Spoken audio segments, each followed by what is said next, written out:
तकरीबन हर 40 सेकंड बाद एक हैकर साइबर अटैक करता है, जबकि इन अटैक्स की तादाद दिन ब दिन बढ़ रही है। इन अटैक्स को रोकने वालों की डिमांड भी उसी तरह दिन ब दिन बढ़ रही है।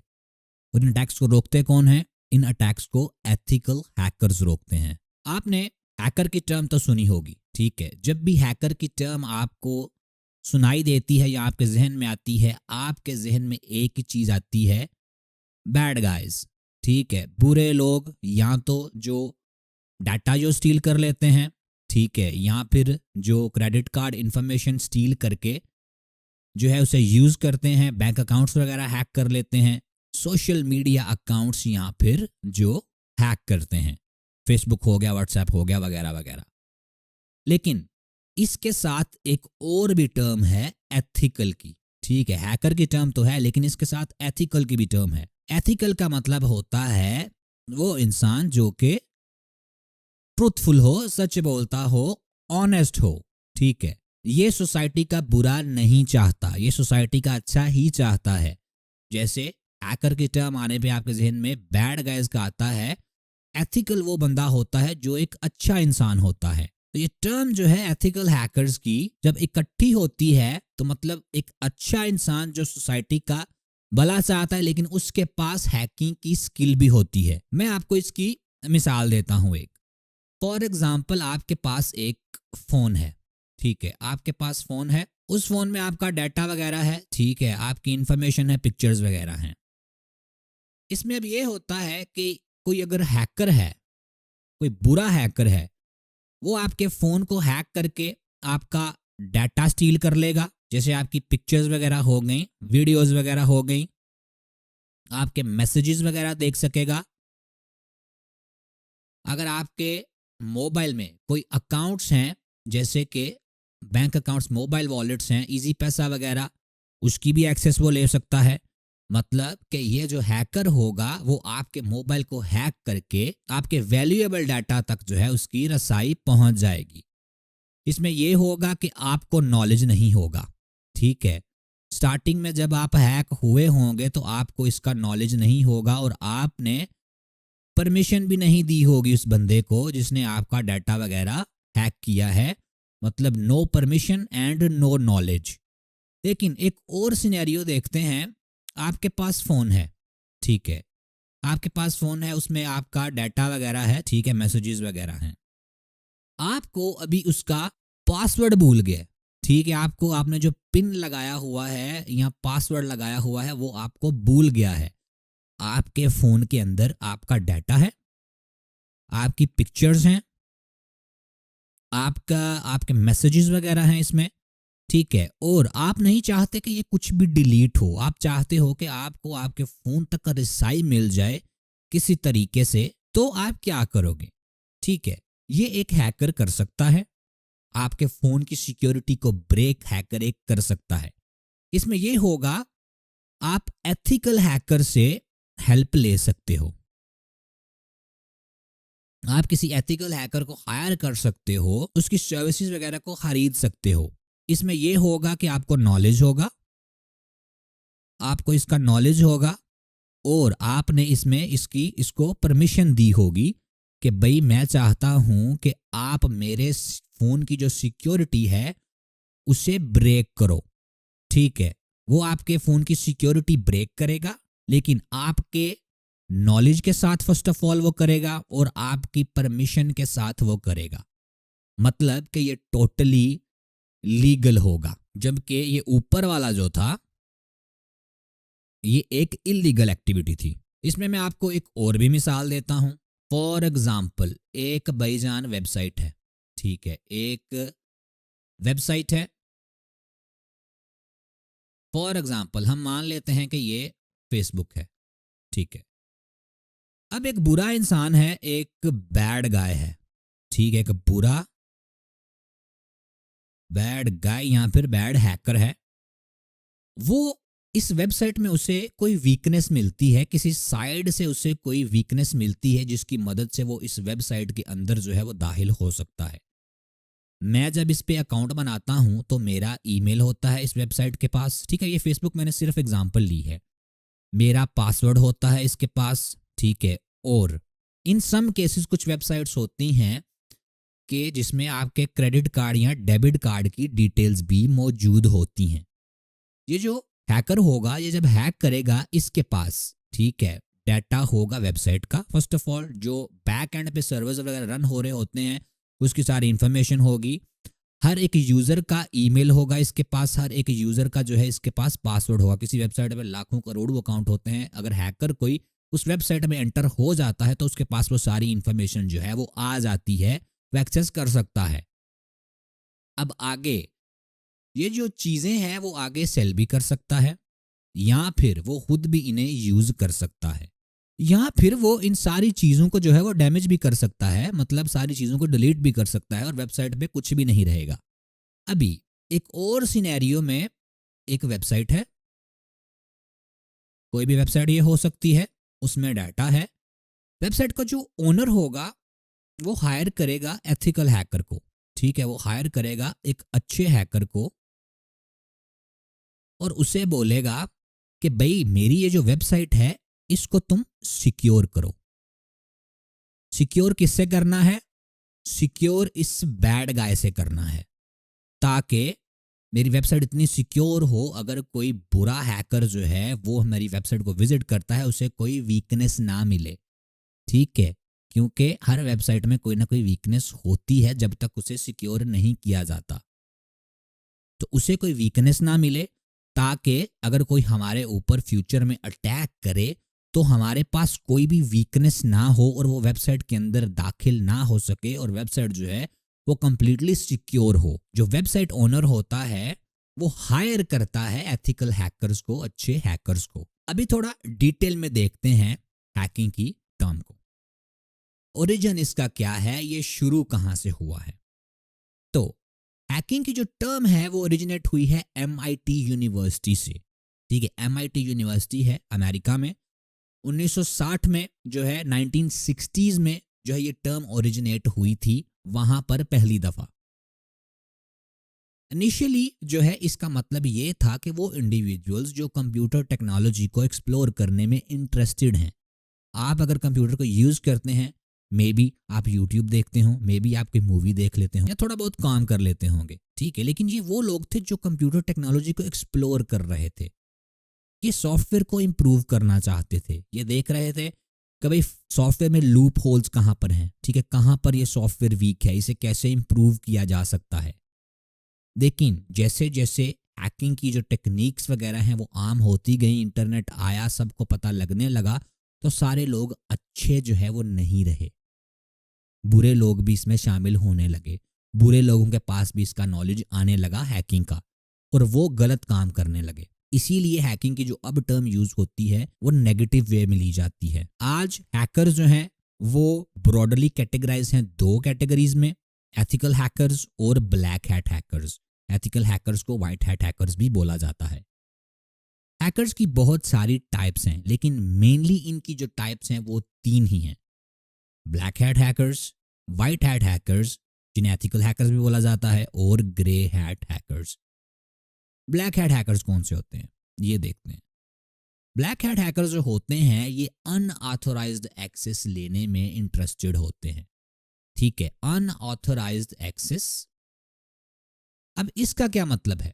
अनऑथोराइज्ड एक्सेस का मतलब है कि जिसमें परमिशन ना हो यूजर की, ठीक है, जिसमें यूजर की परमिशन ना हो।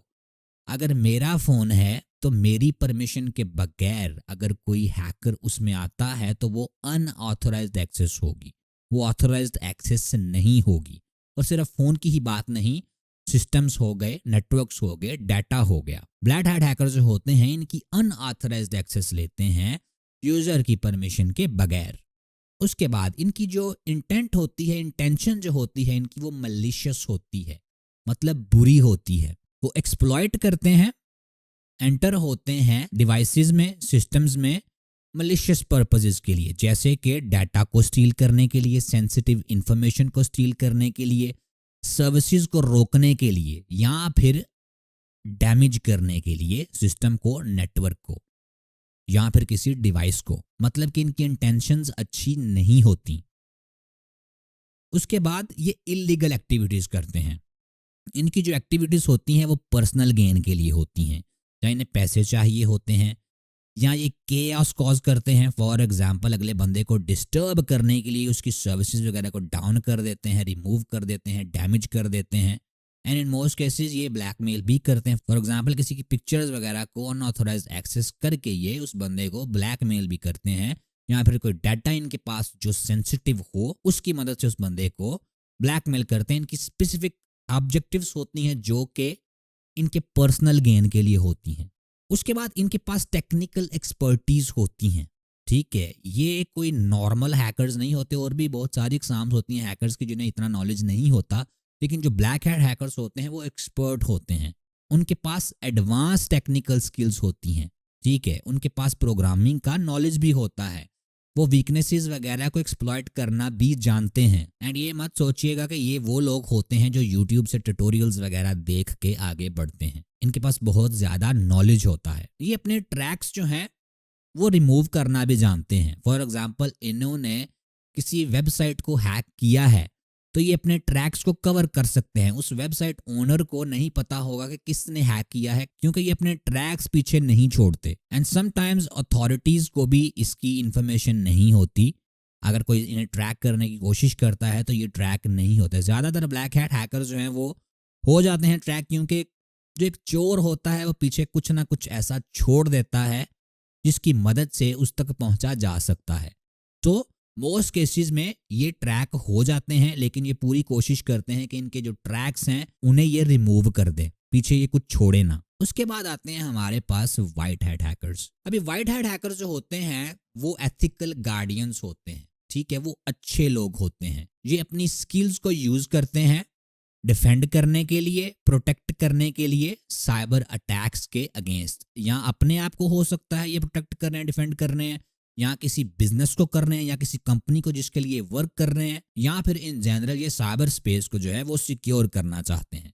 उसके बाद ये लीगल अप्रोच लेते हैं। ठीक है, ये इलीगल अप्रोच नहीं लेते। इनकी अप्रोच जो होती है वो बिल्कुल लीगल होती है। ये विद इन लॉ में रह के जो है जो भी करते हैं और परमिशन के साथ करते हैं, टेस्ट करते हैं ये सिस्टम्स को, सिक्योरिटी वगैरह को, और उसे इम्प्रूव करते हैं। मतलब इनका जो मोटिव होता है वो गलत नहीं होता, ये बुरे लोग नहीं होते। इनका मेन एम ये होता है कि इससे पहले कि कोई मलिशियस हैकर जो है वो किसी वीकनेस को जो है वो एक्सप्लॉइट करे, ये उसे फिक्स कर दें। ठीक है, अगर कोई कमजोरी है किसी सिस्टम में, किसी वेबसाइट में, किसी डिवाइस में, तो इनकी कोशिश ये होती है कि इससे पहले कि कोई बुरा हैकर जो है इसे एक्सप्लॉइट करे, इसके अंदर दाखिल होकर नुकसान पहुंचाए, इससे पहले ही इसकी वीकनेस को जो है वो आइडेंटिफाई किया जाए और फिक्स किया जाए। उसके बाद ये भी टेक्निकल एक्सपर्ट्स होते हैं। ये ना सोचिएगा कि जो ब्लैक हैट हैकर्स होते हैं उनका नॉलेज बहुत ज़्यादा होता है, वो बहुत ज़्यादा एक्सपर्ट होते हैं। एक चीज़ आपने याद रखनी है, एथिकल हैकर्स जो होते हैं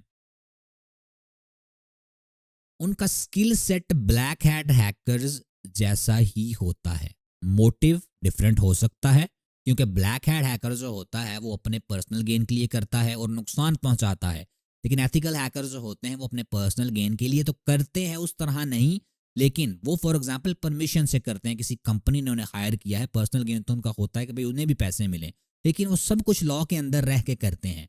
तो स्किल सेट जो है इन दोनों का सेम होता है। स्किल सेट में इन दोनों के में कोई डिफरेंस नहीं होता, इन दोनों की स्किल्स सेम होती हैं। ये वनरेबिलिटीज को जो है वो अंडरस्टैंड करते हैं, उन्हें फिक्स करना जानते हैं। इनके पास जो है वो प्रोग्रामिंग स्किल्स भी होती हैं और इनके पास एडवांस नॉलेज होता है हैकिंग का। ये ऑफन कोलैबोरेट करते हैं ऑर्गेनाइजेशंस के साथ। ठीक है, अपना नॉलेज शेयर करते हैं, ये एजुकेट करते हैं दूसरों को हैकिंग के बारे में। ठीक है, ये टीच भी करते हैं हैकिंग वगैरह, और ये इन जनरल सोसाइटी का भला ही चाहते हैं। इसके बाद एक और आती है टाइप हैकिंग की, हैकर्स की सॉरी, ग्रे हैट हैकर्स। अभी ग्रे हैट हैकर्स क्या होते हैं, इनकी जो इंटेंट होती है वो एम्बिगुअस होती है। ठीक है, ना ही वो अच्छी होती है और ना ही वो बुरी होती है। ठीक है, ये मिडल में आते हैं, ना ये अच्छे होते हैं ना ये बुरे होते हैं, और जो मिडल में चीज़ होती है उसे ग्रे एरिया बोला जाता है। ठीक है, व्हाइट चीज़ को अच्छा बोला जाता है, ब्लैक चीज़ को बुरा बोला जाता है। ग्रे मतलब कि जो मिडल में चीज़ आती है। इनके एक्शंस एथिकल भी हो सकते हैं और इनके एक्शंस अनएथिकल भी हो सकते हैं। लेकिन जी ज़्यादातर जो भी करते हैं वो एक किस्म का लीगल ग्रे एरिया होता है, ठीक है, मतलब उसे टोटली लीगल नहीं कहा जा सकता। मे बी ये किसी सिस्टम की जो है वो अनऑथराइज्ड एक्सेस करें, ठीक है, अनऑथराइज्ड एक्टिविटीज़ करें। लेकिन फॉर एग्जांपल एक वेबसाइट है और उसके अंदर एक वनरेबिलिटी है, ठीक है, जिसकी मदद से जो हैकर है उसके अंदर दाखिल हो सकता है। ये जो ग्रे हैड हैकर्स होते हैं ये चेक करते हैं कि भाई हाँ इसके जो है अंदर एक वनरेबिलिटी है जिसकी मदद से मैं दाखिल हो सकता हूँ, लेकिन ये दाखिल होते नहीं हैं। ये डिस्क्लोज करते हैं उन वनरेबिलिटीज़ को, ठीक है। ये जो वेबसाइट का ओनर होता है, जो वेबसाइट ने ईमेल दिया होता है अपना, ठीक है, क्वेरीज वगैरह के लिए, वहाँ पे रीच आउट करता है कि भाई आपकी वेबसाइट में ये एक वनरेबिलिटी है, मैंने फाइंड की है, मैं एक्सप्लॉइट इसे नहीं करूँगा, लेकिन मैंने आपकी वनरेबिलिटी फाइंड की है, बेस्ड ऑन दैट मुझे आप जो भी देना चाहते हो आप दे दो, ठीक है, मॉनेटरीली कोई भी रिवॉर्ड दे दो। लेकिन इसने ये वनरेबिलिटी जो फाइंड की है वो अनऑथराइज्ड वे में की है, वेबसाइट ने इसे इजाज़त नहीं थी दी। बैक इन द डेज जब भी ऐसे होता था तो हैकर्स को ज़्यादातर अरेस्ट कर लिया जाता था, लेकिन अभी साइबर सिक्योरिटी बहुत इंपॉर्टेंट चीज़ हो गई। अभी वेबसाइट ओनर्स जो होते हैं उन्हें जब बताया जाता है कि भाई आपकी वेबसाइट में या आपके सिस्टम में या आपकी ऐप में वनरेबिलिटी है, बेस्ड ऑन दैट वो रिवॉर्ड दे देते हैं, क्योंकि इस हैकर ने, ग्रे हैड हैकर ने हेल्प की है उनकी। क्योंकि जो बुरा हैकर होगा वो डायरेक्टली एक्सप्लॉइट करेगा, वो डायरेक्टली सिस्टम के अंदर दाखिल होकर डैमेज कर देगा, लेकिन इसने कुछ किया नहीं, तो कंपनीज खुश होती हैं और कंपनीज रिवॉर्ड दे देती हैं। लेकिन फिर भी आपको एडवाइस नहीं दी जाएगी कि आप जो है जाके किसी भी वेबसाइट को स्कैन करके उसमें वनरेबिलिटीज देखना शुरू कर दें।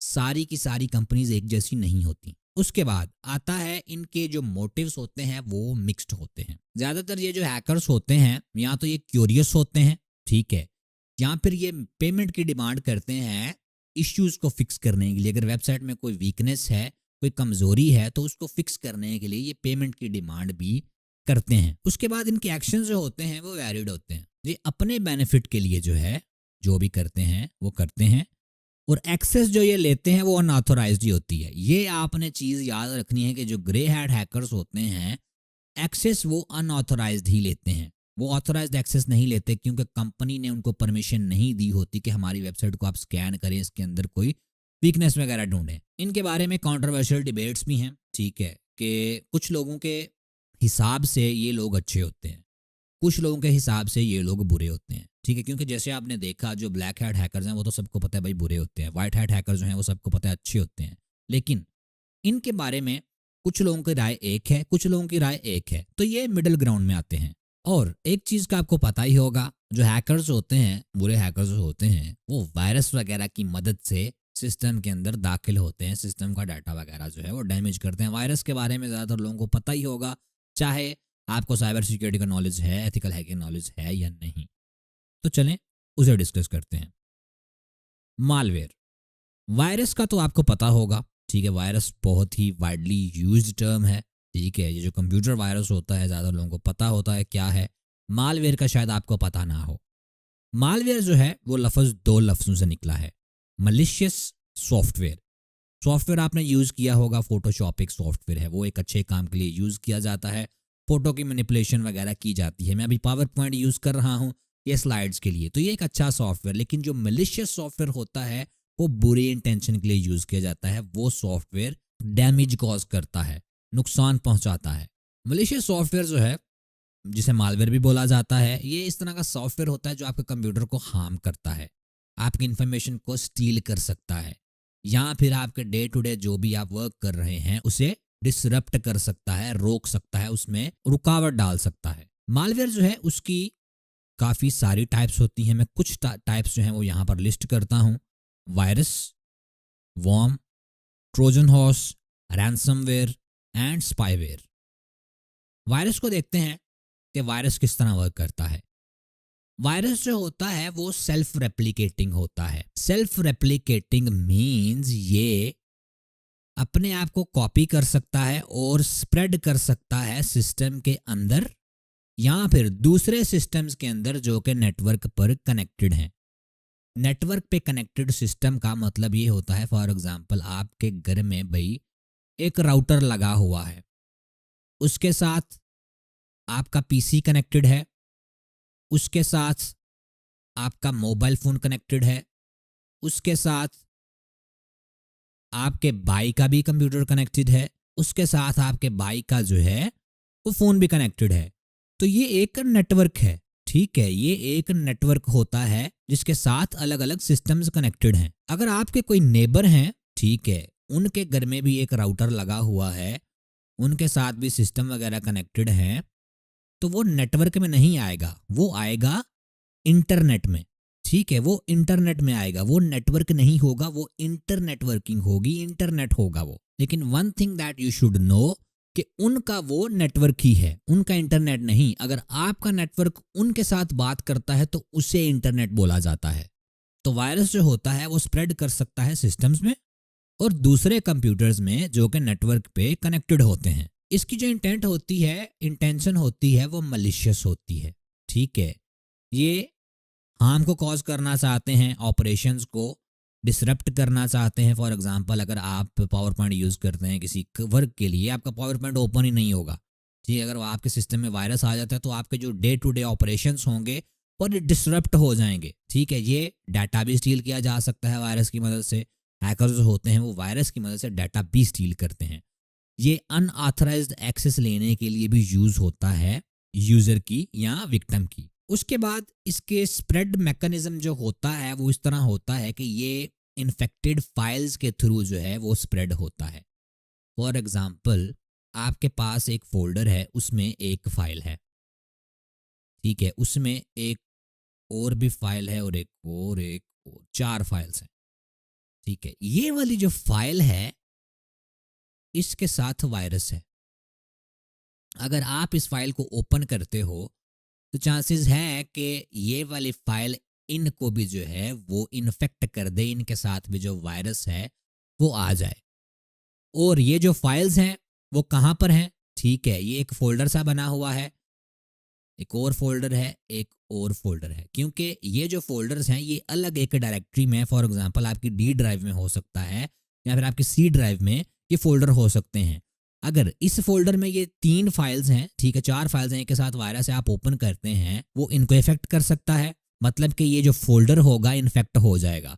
और ये फोल्डर, इस डायरेक्टरी में और भी फोल्डर्स हैं, तो ये फोल्डर्स भी इन्फेक्ट हो सकते हैं इसकी मदद से। ये ईमेल्स के थ्रू भी जो है वो स्प्रेड होता है। ठीक है, फॉर एग्जांपल आपको एक ईमेल आया है, उसमें ये है कि एक पीडीएफ है, इनवॉइस आई है, आप उसे ओपन करते हो तो फिर भी आपका सिस्टम जो है वो इन्फेक्ट हो सकता है। आपको शायद ये पता हो कि नॉलेज हो आपको कि फाइल वगैरह ओपन नहीं करनी, लेकिन ये जो हैकर्स होते हैं इतने बेवकूफ़ नहीं होते। ठीक है, हैकर्स जो होते हैं वो दिमाग से काम लेते हैं। वो आपको शायद इस तरह का ईमेल भेजें कि भाई आपने ये चीज़ ऑर्डर की थी, ये आपको इनवॉइस जो है वो भेजी गई है, आपके पैसे जो है वो काटे जा रहे हैं, आप अपनी इनवॉइस चेक कर लो, आप देख लो आपने क्या चीज़ ली है। ठीक है, उस वक्त बंदे को साइबर सिक्योरिटी का नॉलेज उसके जहन में नहीं आता कि मुझे साइबर सिक्योरिटी का पता है, ये वायरस भी होता है। बंदा देखता है कि अच्छा यार मैंने क्या चीज़ ली थी, ठीक है, मैं देखता हूँ इनवॉइस देखता हूँ मैंने क्या चीज़ ली है। लेकिन वो जो पीडीएफ होती है, वो जो फाइल होती है, जब आप ओपन करते हो तो आपका सिस्टम जो होता है वो वायरस के साथ इन्फेक्ट हो जाता है। उसके बाद वायरस की डिफरेंट टाइप्स होती हैं। ठीक है, जैसे आपको फाइल्स के बारे में बताया, ये फाइल्स को भी टारगेट कर सकता है, ये बूट सेक्टर्स को भी टारगेट कर सकता है, ये डॉक्यूमेंट्स को भी टारगेट कर सकता है। बूट सेक्टर जो होता है वो नॉर्मल फाइल से डिफरेंट होता है। फॉर एग्जांपल, आपकी जो नॉर्मल फाइल्स होती हैं वो आपके विंडोज़ के ऑपरेटिंग, जो भी आपको सिस्टम यूज़ कर रहे हैं, ठीक है, विंडोज़ के ऑपरेटिंग सिस्टम में होती हैं। आपकी अगर विंडो उड़ जाती है तो आपके सिस्टम में लाइनें आने लग जाती हैं। ठीक है, अगर आपको पढ़ना नहीं आता तो आपका यही होगा कि लाइनें आ रही हैं भाई, ठीक है, ये पता नहीं क्या कह रही हैं। लेकिन ये जो लाइनें होती हैं, अगर आपके सिस्टम में विंडो ना भी हो तो फिर भी ये किस तरह आती हैं? ये फर्मवेयर में होता है। ठीक है, आपका जो सिस्टम होता है उसके फर्मवेयर में ये चीज़ें डिज़ाइन की गई होती हैं, वहाँ पर रिटर्न होती हैं। तो बूट सेक्टर जो होता है, विंडो में बूट करवाने के लिए जो चीज़ें यूज़ होती हैं, जो मैकेनिज्म बैक एंड में यूज़ होता है, वो बूट सेक्टर एक किस्म का होता है। तो वायरस जो है ज़रूरी नहीं कि आपकी विंडोज़ में हो, ठीक है, ये भी हो सकता है कि आपके बूट सेक्टर में वायरस आ गया हो, क्योंकि नॉर्मल जो वायरस होगा अगर आप विंडो न्यू करेंगे तो वो तो रिमूव हो जाएगा। ठीक है, लेकिन बूट सेक्टर वाला वायरस जो होता है वो इस तरह रिमूव नहीं होता। तो इसकी अलग अलग टाइप्स होती हैं वायरस की। वायरस को प्रिवेंट करने के लिए आप जो है वो एंटीवायरस भी यूज़ कर सकते हो। मैं जो एंटीवायरस आपको रेकमेंड करूँगा वो है बिट डिफेंडर। बिट डिफेंडर आप यूज़ कर सकते हो, मैंने और कोई भी यूज़ नहीं, मेरा बाकियों के साथ एक्सपीरियंस अच्छा नहीं रहा, मैं बिट डिफेंडर ही यूज़ करता हूँ। आप जो है वो अपने एंटीवायरस को अपडेट करके रखो, ठीक है, और कॉशियस बिहेवियर जो है वो अपना के रखो अपना, कि आपको वायरस जो है वो आपके सिस्टम में एंटर ना हो। ये ना हो कि आप कुछ भी डाउनलोड करते फिरें, ठीक है, जो भी आपके सामने आ रहा हो, इसी तरह जो है वो आपके सिस्टम जो है वो इन्फेक्ट होता है वायरस के साथ। उसके बाद आता है वॉर्म। वॉर्म क्या होता है? वॉर्म जो होता है वो इंडिपेंडेंटली स्प्रेड होता है नेटवर्क पे, डिवाइसेस पे। इसे वायरस की तरह जो है वो ज़्यादातर इंटरेक्शन नहीं चाहिए होती, ये इंडिपेंडेंट होता है। वायरस में तो ज़्यादातर ये होता है कि आपने फाइल ओपन की है, उस फोल्डर के अंदर अगर और कोई फाइल है तो तब जाके वो होगा, उन्हें इन्फेक्ट करेगा। वॉर्म जो है वो इंडिपेंडेंटली स्प्रेड करता है नेटवर्क के क्रॉस। अगर आपके सिस्टम में वॉर्म आ गया तो हो सकता है विद इन फ्यू मिनट्स वो दूसरे नेटवर्क पे जो सिस्टम्स कनेक्टेड हैं उनमें भी फैल जाए। और सिर्फ वहीं पर नहीं, ये इंटरनेट पे भी फैल सकता है, लोकल एरिया नेटवर्क के बाहर भी ये फैल सकता है। इसमें कोई भी यूजर इंटरेक्शन जो है वो एक्शन जो है वो रिक्वायर्ड नहीं होता। जरूरी नहीं है कि आपने कोई फाइल ओपन की है, आपने कोई प्रोग्राम ओपन किया है तब जाके ये आपके सिस्टम को इन्फेक्ट करेगा। ये विदाउट ह्यूमन इंटरेक्शन फैलता है। उसके बाद ये रैपिड स्प्रेड करता है। ये नमरेस डिवाइसेस को, मतलब ज्यादा जितने भी डिवाइसेस ये इन्फेक्ट कर सकता है, ये क्विकली कर देता है। There was a case back in the day जब एक वॉर्म आया था और उसने लाखों करोड़ों सिस्टम्स को जो है वो इन्फेक्ट कर दिया था विद इन 24 आवर्स।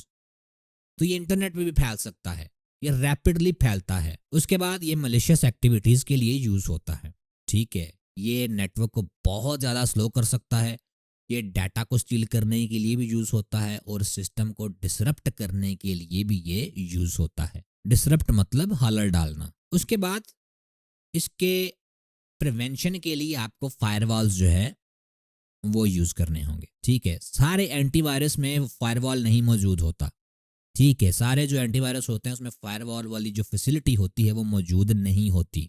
तो आप वो देखें जिसमें फायरवॉल वाली फैसिलिटी जो है वो मौजूद है। बिट डिफेंडर टोटल सिक्योरिटी में फायरवॉल भी मौजूद है। अपने सिस्टम्स को जो है वो अपडेट करके रखें और एक एंटीवायरस जो है वो भी यूज़ करें वॉर्म को प्रिवेंट करने के लिए। उसके बाद आता है ट्रोजन हॉर्स। ये एक डिसेप्टिव सॉफ्टवेयर होता है, ठीक है, मतलब फॉर एग्जाम्पल आपका सिस्टम थोड़ा स्लो है, आप इंटरनेट पे जाते हो और सर्च करते हो how to make my system fast, ठीक है, ज़्यादातर लोग ऐसे ही करते हैं। उनके पास कुछ वेब पेजेस आते हैं, ठीक है, वो उसमें से एक कोई वेब पेज है वो देखते हैं, उसे ओपन करते हैं, उस पर एक सॉफ्टवेयर होता है इंक्रीज रैम, ठीक है, या इंक्रीज स्पीड वगैरह, ठीक है, इस तरह के सॉफ्टवेयर मौजूद होते हैं, ठीक है। आप वो सॉफ्टवेयर डाउनलोड करते हो, आप देखते हो कि यार मेरी रैम इतनी इंक्रीज हो जाएगी, ठीक है, मैं इन रैम को इंक्रीज करके अपने सिस्टम को फास्ट कर लूंगा। आपको लग रहा होता है कि ये जो सॉफ्टवेयर है ये मेरे लिए बहुत यूजफुल है, ठीक है, मेरा इससे मतलब सिस्टम फास्ट हो जाएगा। आप उसे डाउनलोड करते हो और आप उसे एक्सिक्यूट करते हो, लेकिन आपको नहीं पता होता कि वो एक यूजफुल सॉफ्टवेयर नहीं बल्कि एक मालवेयर है, ट्रोजन हॉर्स है। क्योंकि ये लगेगा आपको लेजिटिमेट। ट्रोजन हॉर्स का मतलब ये है कि ये ट्रोजन अपने आप को डिस्गाइज कर लेता है इस तरह का, ये बहुत यूजफुल प्रोग्राम है, ये लेजिटिमेट सॉफ्टवेयर है, लेकिन जब आप उसे डाउनलोड करके एक्सिक्यूट करते हो तो वो ट्रोजन हॉर्स होता है, वायरस होता है। इन मोस्ट केसेस आपको पता भी नहीं होता, जब आप उसे चला रहे होते हो तब भी आपको नहीं पता होता कि ये ट्रोजन हॉर्स है। जब आप उसे इंस्टॉल वगैरह कर लेते हो अक्सर केसेस में, तब भी लोगों को नहीं पता होता ये ट्रोजन हॉर्स है। लेकिन वो बैक मतलब के बैक में पीछे कुछ ऐसे कर रहा होता है आपके सिस्टम में, आपका डाटा वगैरह सील कर लेता है, स्लो कर देता है, आपको नहीं पता होता, आपको लग रहा होता है कि मेरी रैम इंक्रीज हो जाएगी, लेकिन वो आपके सिस्टम को डैमेज कर देता है। ये अनऑथराइज्ड एक्शंस करता है, ठीक है, ये जब एक्टिवेट हो जाता है ये आपका डाटा स्टील कर सकता है, ये आपकी फाइल्स को डैमेज कर सकता है और रिमोट एक्सेस ले सकता है आपके सिस्टम से, आपके सिस्टम की। फॉर एग्जांपल एक हैकर ने भाई, ठीक है, ट्रोजन हॉर्स बनाया है। ये जो हैकर है इसके पास सिस्टम है, ठीक है, इसके पास सिस्टम है और आपके पास भी सिस्टम है, यहां पर हो आप और आपके पास सिस्टम है, आपने इस सॉफ्टवेयर को डाउनलोड किया है रैम को इंक्रीज करने के लिए, ठीक है। रैम को इंक्रीज करने के लिए इसे डाउनलोड किया है, इंस्टॉल कर लिया है, लेकिन इसकी मदद से इंस्टॉल करने के बाद इसके सिस्टम में आपकी एक्सेस आ गई है। ठीक है, ये अपने सिस्टम की मदद से आपके सिस्टम का जो भी डाटा वगैरह है वो ले सकता है, रिमोटली एक्सेस आपके सिस्टम को कर सकता है ये हैकर। उसके बाद ये रेप्लिकेट नहीं करता अपने आप को। ठीक है, जैसे कि जो वायरसेस वगैरह होते हैं, वॉर्म्स वगैरह होते हैं, वो रेप्लिकेट कर देते हैं। अगर आपके पास एक फोल्डर है, उसमें वायरस है, एक फाइल में आप उसे चलाते हो तो दूसरी फाइल्स को भी इन्फेक्ट कर सकता है। ट्रोजन्स जो है वो सेल्फ रेप्लिकेट नहीं करते और यूज़र इंटरेक्शन उसमें रिक्वायर्ड होती है स्प्रेड करने के लिए।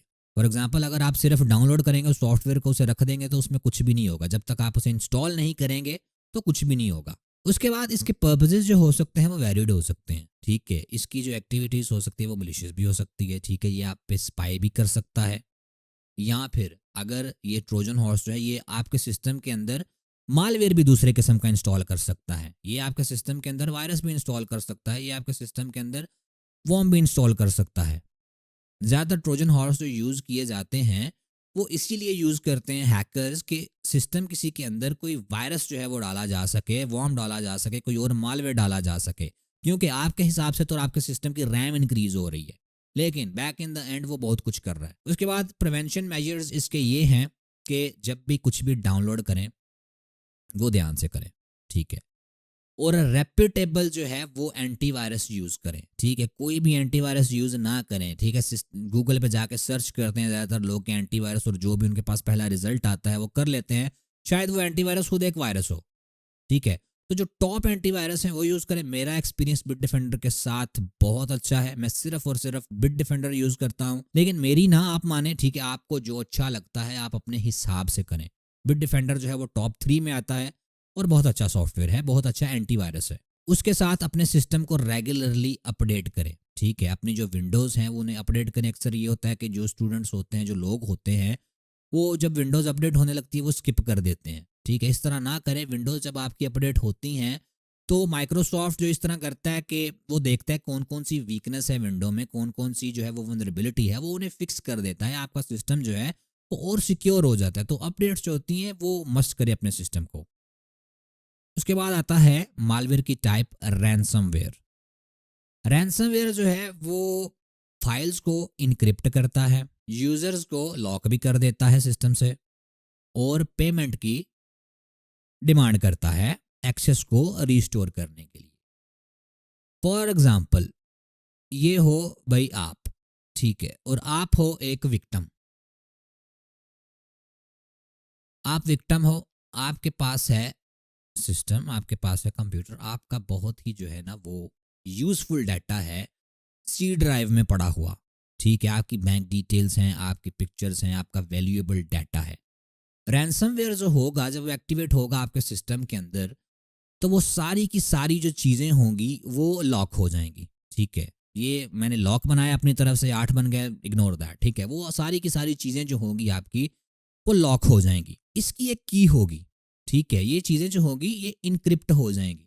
ठीक है, इनक्रिप्ट हो जाएगी। जब कोई चीज़ इनक्रिप्ट होती है वो की के बगैर आप उसे नहीं देख सकते हो, की के बगैर आप उसे एक्सेस नहीं कर सकते हो, नो मैटर व्हाट। तो जब रैंसमवेयर अटैक होता है आप पे, तो आपकी सारी की सारी फाइल जो होंगी वो हैकर जो है वो इनक्रिप्ट कर देगा, लॉक कर देगा। और अनलॉक करने का एक ही तरीका होगा उसका, वो होगा ये वाली की। और ये की होगी किसके पास? ये की होगी हैकर भाई के पास। ठीक है, जब ये हैकर आपके सिस्टम को लॉक कर देगा, कोई भी फाइल आप एक्सेस नहीं कर सकेंगे, तो आपके सिस्टम में ज्यादातर एक पॉपअप आएगा। ठीक है, एक पॉपअप आएगा, यहां एक टेक्स्ट फाइल होगी, send money to this address. ठीक है, इस एड्रेस पे मनी भेज दें। एड्रेस पे मनी नहीं जाती, लेकिन जो क्रिप्टो करेंसी की पेमेंट्स होती हैं उसके एड्रेस होते हैं। फॉर एग्जांपल, अगर आप इजी पैसा यूज़ करते हो तो आपका एड्रेस जो है वो आपका नंबर होता है। ठीक है, जिसने भी पेमेंट भेजनी है वो आपके नंबर पे भेजनी है। इसी तरह एड्रेस होता है क्रिप्टो करेंसी का। और ये जो रैंसमवेयर के टैक्स होते हैं इसमें वो एड्रेस ही भेजते हैं अपने क्रिप्टो वॉलेट का, क्योंकि इसे ट्रैक करना बड़ा मुश्किल होता है। जो क्रिप्टो करेंसी के वॉलेट्स होते हैं उन्हें ट्रैक करना बहुत मुश्किल होता है।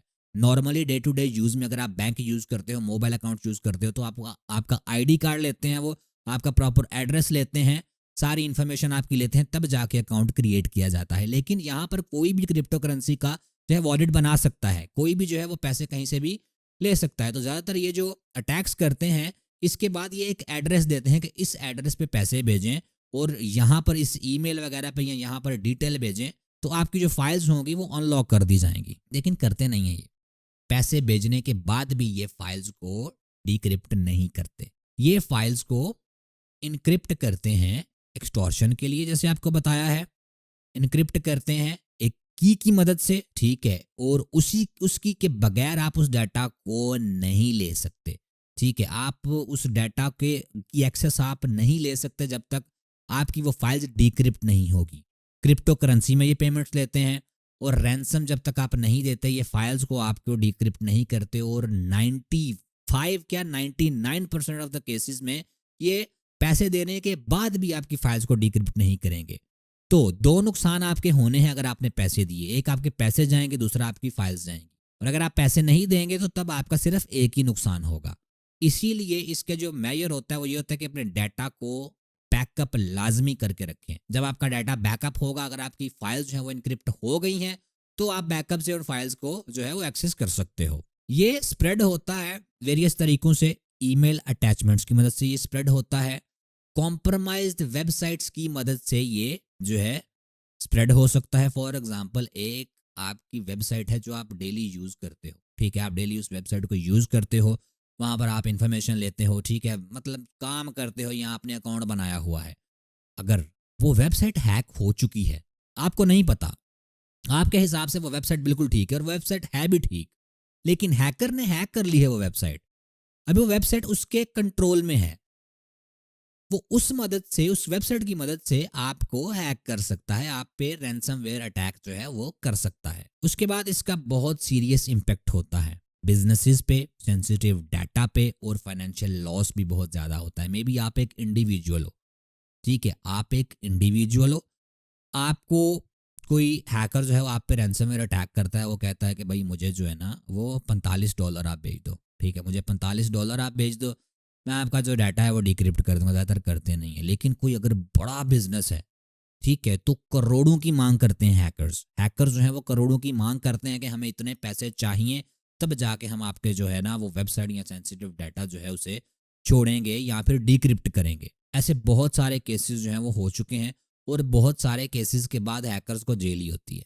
उसके बाद प्रिवेंशन मेजर्स इसके ये, जैसे मैंने आपको बताया कि डाटा को लाजमी बैकअप करें, ठीक है, डाटा को लाजमी बैकअप करें।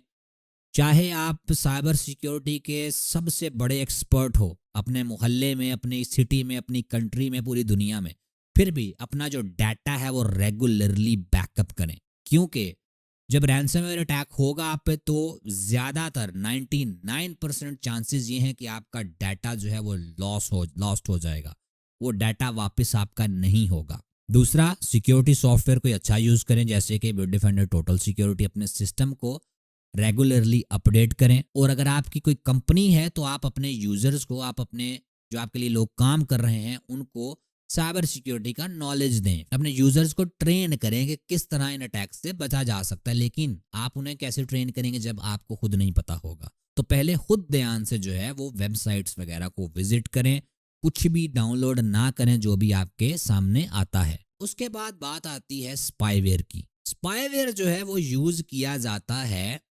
सीक्रेटली इंफॉर्मेशन गैदर करने के लिए यूज़र की एक्टिविटीज़ के बारे में।